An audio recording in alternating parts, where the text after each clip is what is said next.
Well, I guess with it being senior day, what to you stands out about this senior class? What kind of, when you look back on these guys, what's going to stand out to you?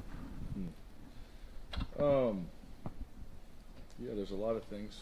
I really haven't spent a whole lot of time thinking about this class, and not that way, not in a bad way.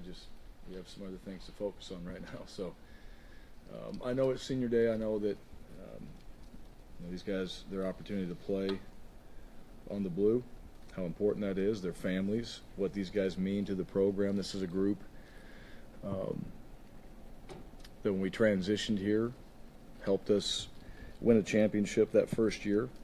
Guys in the group were a part of that, so they've experienced that opportunity. And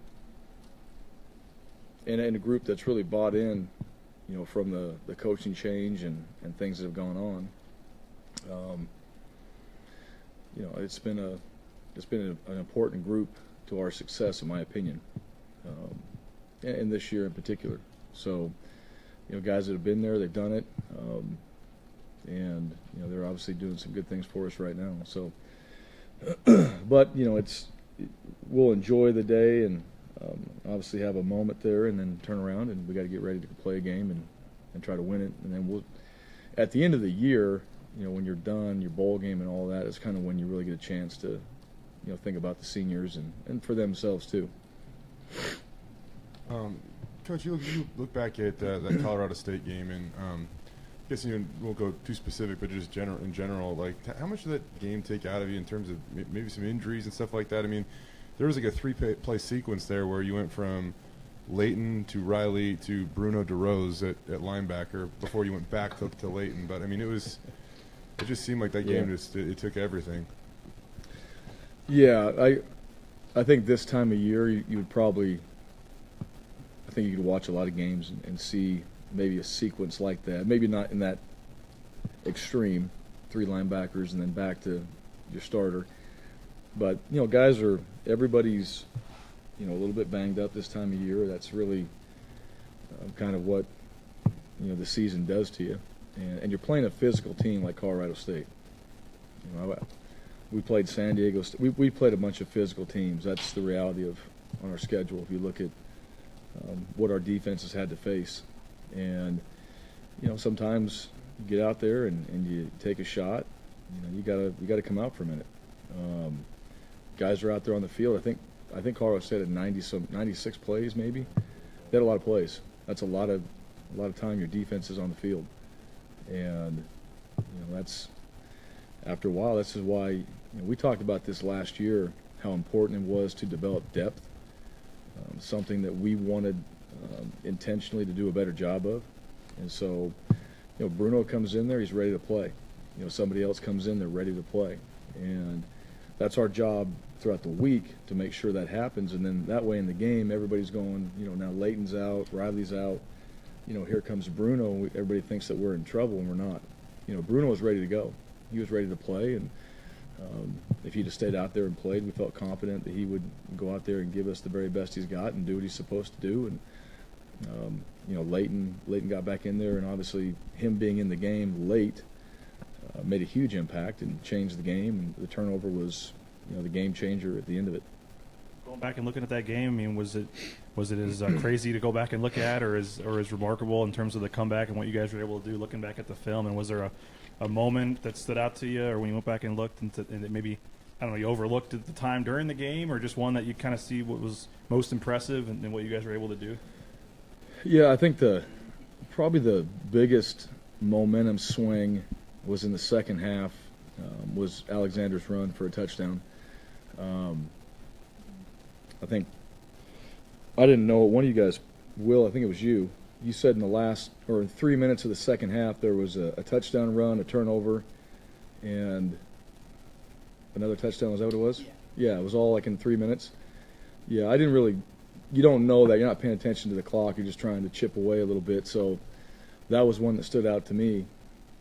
Kind of just that turnaround in that amount of time, probably in the game right there. And that's just, that's our guys making plays. So we had the touchdown. Avery had the pick, and then we had the touchdown drive. Was what happened in a short amount of time. And what's that? And the touchdown right before. Yeah, we did. Yeah, you're right. We did. We had the touchdown. Yeah, I might have overlooked that one. So probably thinking more about halftime and what we needed to actually come out and accomplish in the second half. So, but scoring at the end, going into halftime is always big. We talk about that. That's really important. But I thought coming out in the second half, what we were able to do in that span of create a turnover and scoring again, those were big moments in the game. And the other thing too, I know today Joel and Alexander, both those guys were players of the week, deservedly so. But Hayden had a great game too. You think about the extra points, the field goal, and all that. So I thought our specialists did a good job in the game. Your thoughts on facing Air Force, and also thoughts on what? Facing Air Force this week, and that's been the team certainly that's had your number, and how much that has pushed you as a staff and you and the players that you've seen. The fact that you guys haven't been able to do it for 3 years in a row now. Yeah, I don't think I think you're no motivation needed as far as that goes. Air Force Troy has always done a great job, in my opinion, and we respect their team tremendously. We respect the players on their team tremendously because of who they are, where they're at, and also that they're the competition that we've had every single year. So this is always a good football team, and I would say this about our team. No motivation needed. I hope that's what it is. And we've got to come out there and motivate guys to play in this game. And regardless, this time of year, this game in particular, at home, senior night, there's a lot of things that are going into this game. So it's really just the motivational part of it. It should be there. If it's not, there's something wrong with us. And now it comes down to just our execution, our week of practice, how we prepare. Because I said it last week to the team. It's just you don't go out there and do things the right way, it's going to show up in the game. And our first half of the last game was not very good. And we fought through it, grit, whatever you want to call it. We did that throughout the game. We found a way to win, and that's exciting. And at the same time, you can go pop on the tape and you could say it could have been a lot different, in our opinion, had we done these things. And you only have so many of those opportunities. So we want to come out there and play a whole lot better than we did. And it goes back to preparing this week. Obviously, schematically, there's some things in there that are different than what we've seen. So our defense will prepare for that. Our offense will prepare for that. Special teams, there's a little different components in there, but we didn't take care of business last year on special teams. That was a huge factor in the game.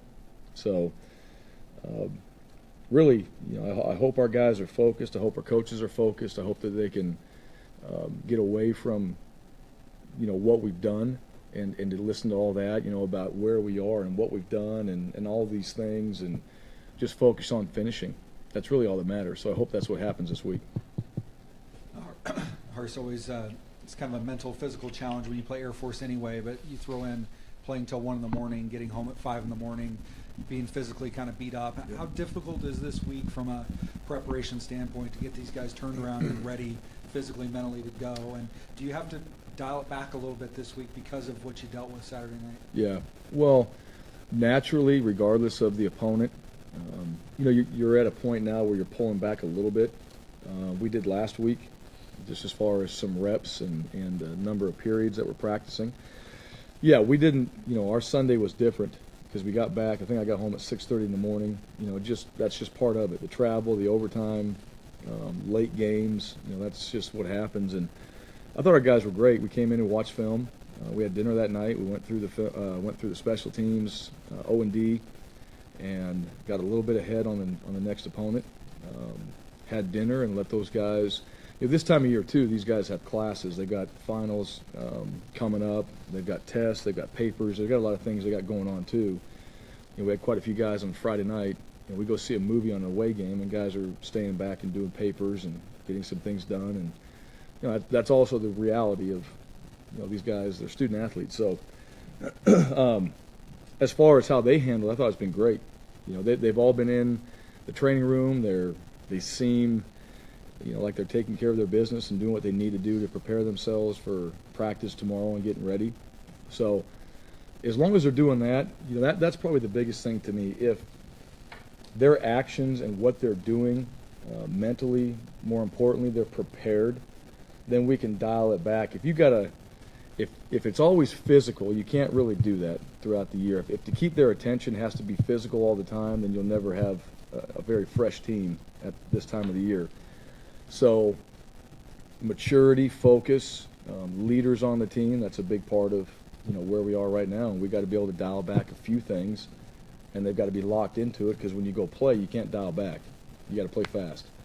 So there's a fine line there, and we'll see how they respond tomorrow's practice. And we have 2 more after that to pick it back up if we need to. Each season, each team looks a little bit different, maybe even from game to game. What do you see in this Air Force team offensively? Like, what makes this group unique from the last 3 years? What are their strengths? And then same thing on the defensive side of the ball. Well, you're right. Every team, we're different. They're you still have the triple option component. The quarterback, continues to play well, and there's not much difference from that standpoint. Different players out there, a lot of the similarities, some new schemes this year that every team in the off season tries to figure out. They'll have something game plan for us. They always do. They do every single week. I think they do a good job of game planning. I think that's the one misconception, that this is all they do. They just run triple option. So, it's like they only have 5 or 6 plays. It's not the case. They game plan, and they do it specifically for their opponent, and they do a really good job of it. And they've done that every single year I've watched them. Defensively, they're physical and tough like they've always been. They had some guys that they lost that they're replacing from the year before, a lot of them that were really good players. So, it's just, I wouldn't say that their scheme, there's some things that have changed, but I couldn't sit there and say that it's changed drastically from what they've done. They're always tough. They're always well coached. They always play hard, and we know that. We've watched them a lot over the years. There's so much talk, of course, about the triple option, but you look at in the 3 times you've played them, it's been the offense at times that has maybe not held up their end of the bargain or could have done more. I guess just from that standpoint, how with knowing you're going to get fewer possessions, things like that sometimes, what would you like to see more from the offense, I guess, when you look at maybe one of the constants from the last 3 games? Yeah. Well, see, I think it's, everybody, when you play a team like Air Force or Navy or whatever, it's always the talk is about the triple option. It's really, there's 2 other phases in the game as well. And offensively, we want to obviously go out there and perform this year as best we can. Putting points on the board, that's what the offense's job is to do. Special teams, didn't think that I know we didn't. We weren't very good last year. And so, our goal is to win the field position battle and try to find a way to do that, and then defensively prepare for a different scheme. And for us, defensively, we've seen it all this year. So, it's a matter of just doing like we do every single week, getting ourselves prepared and ready to play against that scheme. And our coaches will do a good job. They'll prep our guys. They'll watch film. They'll study. They'll have whatever tendencies they believe in, and they'll go out there and try to work those and prepare for game time. And to me, it really comes down to us, all 3 phases. Can we go out there and play fast, play a physical brand of football like we've tried to do, and take care of the football, get the football, do some things on special teams, create some opportunities, create some field position, because that's what we did not do last year. We actually had some good field position last year. We took no advantage of it whatsoever. And, I felt like that was a lot to do with, lack of execution. I don't know if I put them in the best position last year to be successful. And, now this is a new opportunity. And where we are right now, just as a team, how do we get better? That's really what it comes down to. We have a different opponent. We have a similar process, but how do we go out there and use that for a completely different challenge and get ourselves ready to go? I noticed you obviously had a moment with Zach Hill after the game, and you've been in his shoes before. So what do you think of the job that he was able to do? And we were told it's Sean Monster's birthday. On that drive to get it to It within is. a touchdown late, I mean, he went to work on that drive. So, yeah, there's just How about Sean? Yeah. Yeah. Yeah. Yeah, Sean. So happy birthday to Sean. I just saw him in the weight room there. He's 22 years old today, and had a big play for us, touchdown, little double move in the end zone there, and was able to get it. And one of the things in the game too, one of the learning or coaching points really from the game was that unsportsmanlike penalty that happened, and we've been there too. It advanced us offensively in that drive and helped us, and so that's something that we all have to learn from. It happened in our favor, but it's still something that you've always got to learn from it. And then the next play, it was the next play we scored. After that was Sean, is what happened. So, it's good to see those guys step up. Sed got banged up in the game. He's kind of in and out, and then other guys had to go make plays. AJ was making plays. We had the turnover, with Octavius. Ball came out, can't happen. That was a big turnaround, and hurt us in the game. Monster showed up, Rowe showed up.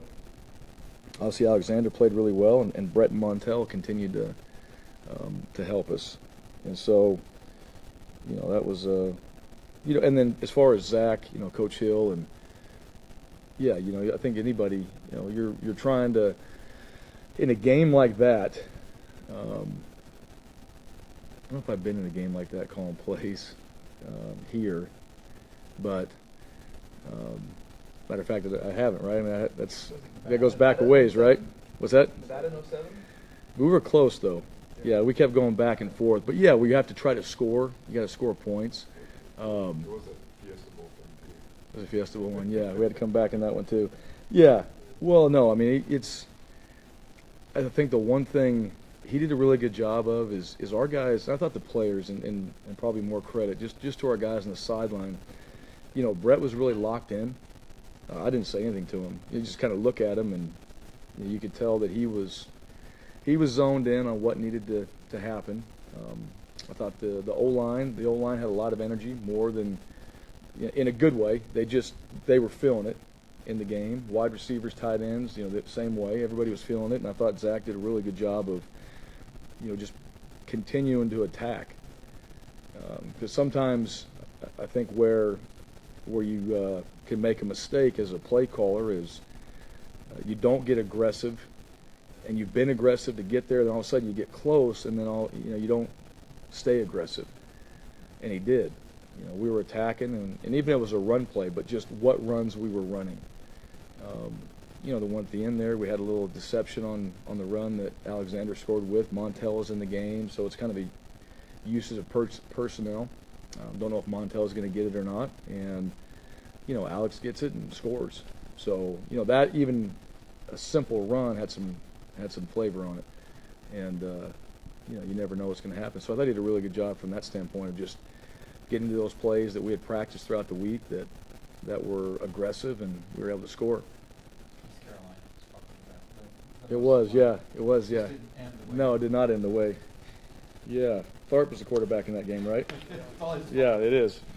I'll bring him down here. You can ask him about it.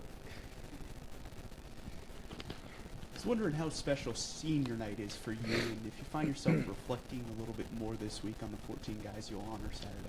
Yeah, I will. I think that's part of it.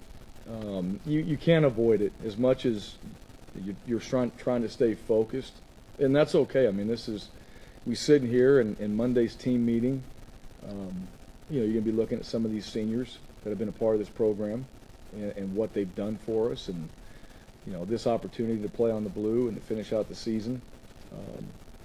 There's not, and in that moment too, when they run out of the tunnel, I mean, it's an emotional time, from the standpoint of all the work that they put into the football program, where they are academically. They're going to leave here with a degree. They're going to accomplish really the mission they set out to accomplish as a student athlete. So, we won't shy away from that. We'll talk about it. We'll talk about it in Friday night meeting. It'll be on the scouting reports.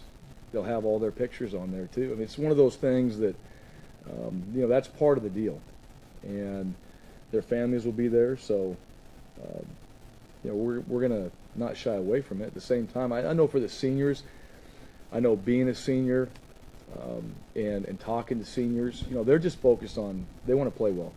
They want to finish. The season's not over. There's still a lot of football left to be played, but we'll enjoy the moment. They'll turn around. They'll come back. We're going to run out of that tunnel, and then it's back to business as usual. With Tyler Horton, he was that first half. It seemed like the game plan was didn't want to give up big plays to Gallup, and even though Gallup had 10 catches, I think the longest was 17, and then second half he only had 1. Mm-hmm. And with all that Tyler was going through, I know one of his coaches that he had meant a lot, had died earlier in the day, Mm-hmm. but just your thoughts on Tyler's day and how that went Saturday. Yeah. Well, I thought rough early, really rough. And, I felt like in that game that was going to be one of Tyler's biggest challenges this year was Gallup. Gallup is one of the, just watching live, even more impressive.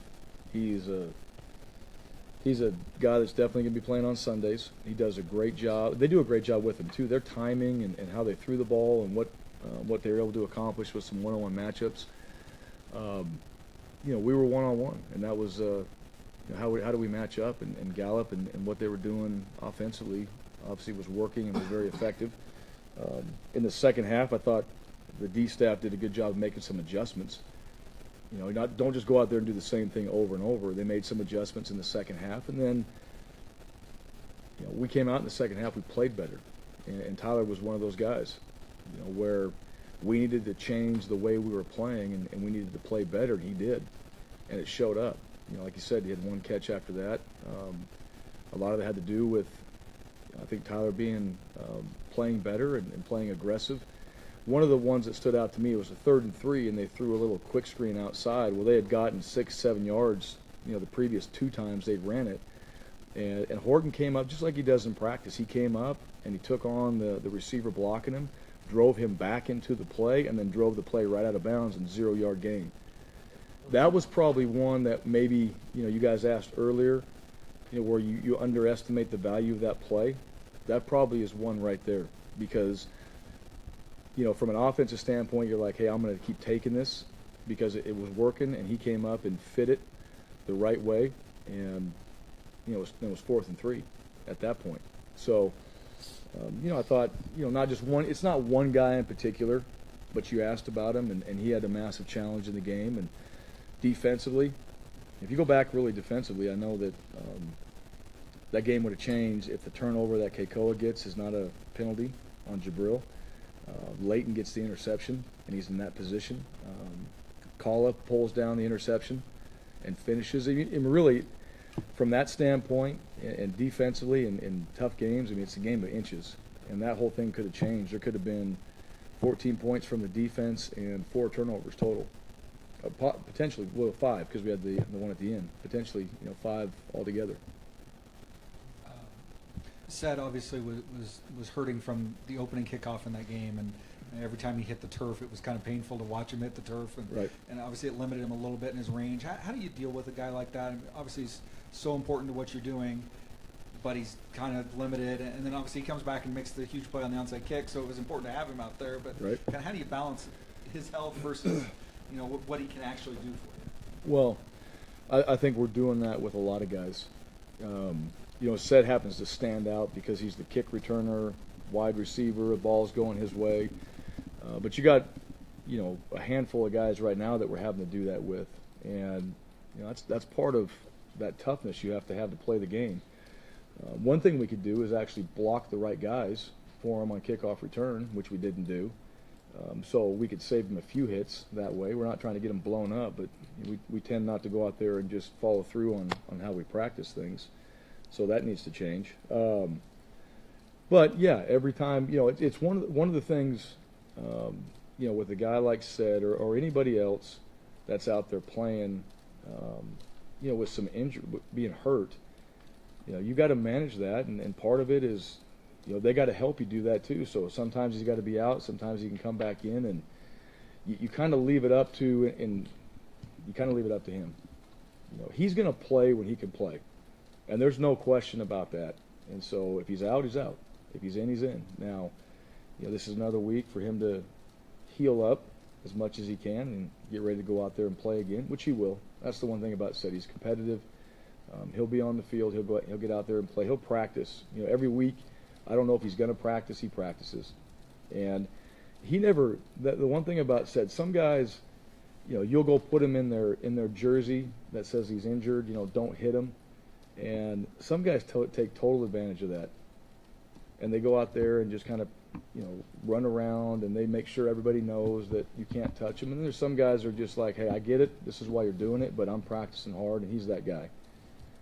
And the reason why I think he's, a guy that's going to continue to keep playing, and he's obviously been very valuable to us, is because he's like that. I hope that wears off on more guys on our team, is that kind of mindset. When guys get hurt and they can still go out there and play, I hope a guy like Seth, they see that, and that wears off a little bit more on some of the guys on our team, because that would be valuable for us. How can a game like Saturday springboard the last few games? I mean, I would think it's a different feel winning a game like that than if you win a game like Nevada or Utah State. Yeah, it is. Well, yeah, it absolutely is. I think it's valuable from the standpoint of you still go back and you coach from it. What could we have done? Win or lose, we're trying to learn something from the game. But there's also that accomplishment of coming from that many points down and fighting your way back. And the reality of it is, if you want to break it all down, we can talk about, these guys fought, they had heart, they did all those things. I mean, there was the human emotion part of it was a major factor, but we just executed better. If you want to get down to it in the football terms, we executed better, we tackled better, we made more plays defensively than we did in the first half, and then offensively we continued, and we were explosive in that game. And that created the momentum, which got us back close enough. And then once we were close and we got into that fourth quarter, that's something that you're always trying to win as a team. You're trying to win the fourth quarter. So I think for our guys, it really came down to compete every single play. Don't worry about the score right now. Let's just be competitive on every single play. And if we do that, then we'll find out at the end of the game, where we stand. And that's what they did. I mean, it really came down to that. They were competitive every play. They thought about it. And at the end of the game, we competed long enough and just a little bit better than Colorado State did, and we were able to win the game. That's it.